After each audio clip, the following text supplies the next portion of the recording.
How do you run as a woman during a feminist revolution?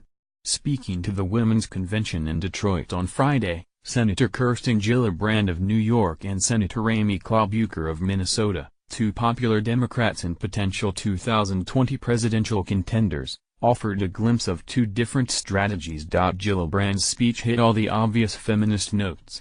She lingered on women's history, placing the current Women's March movement in the same lineage as Susan B. Anthony and the suffragettes. She emphasized the importance of paid family leave and sexual assault policies, both causes she has championed in the Senate. And she stressed that more women in government would mean inevitable progress on issues like birth control, sexual harassment and family leave. Just imagine if Congress was 51% women, Gillibrand said to a standing ovation. Do you think we'd be fighting for access to birth control now? Do you think we'd still be fighting to end sexual assault in college campuses and in the military? Do you think our dreamers would be political pawns? Do you think it would be so hard to change workplace rules that are stuck in the Mad Men era? The speech contained echoes of Gillibrand's fellow New Yorker and former colleague Hillary Clinton, who ran a more explicitly female-focused campaign than any other woman presidential candidate. Few women have ever run for president, and Clinton is still the only female candidate to win a nomination of a major party, or the popular vote.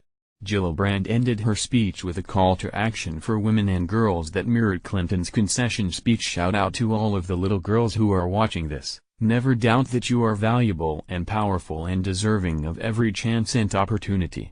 Gillibrand spun it forward. Not until every American woman and girl can reach their potential will America reach hers.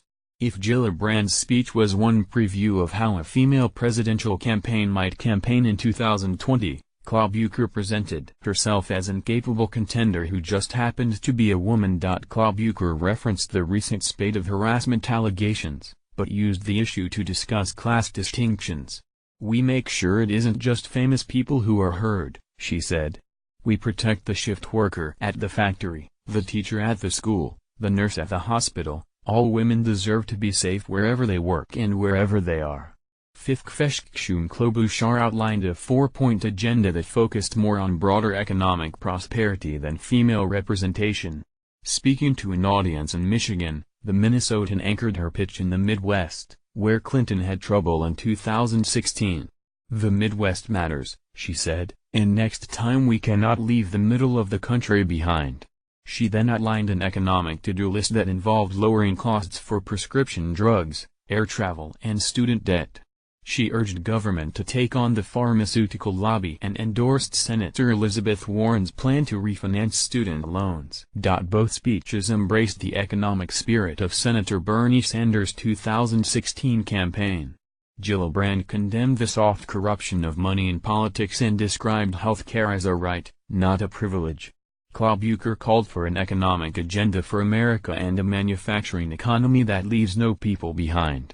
They both called for tougher regulations on big corporations and more transparency about money in politics. How to approach the role of gender in politics is a critical choice facing many female politicians at a moment when women have emerged as the engine of the new left.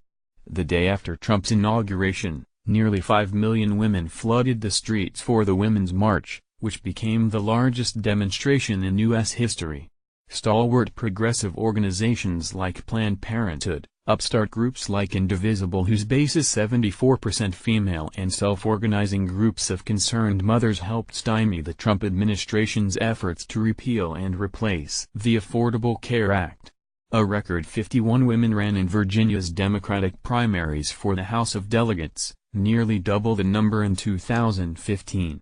And the Women's Convention in Detroit is hosting workshops and panels to coach even more women to run for office. This momentum, coupled with the raw anguish felt by many women after Clinton's loss, suggests Democrats may decide to nominate another female presidential candidate in 2020.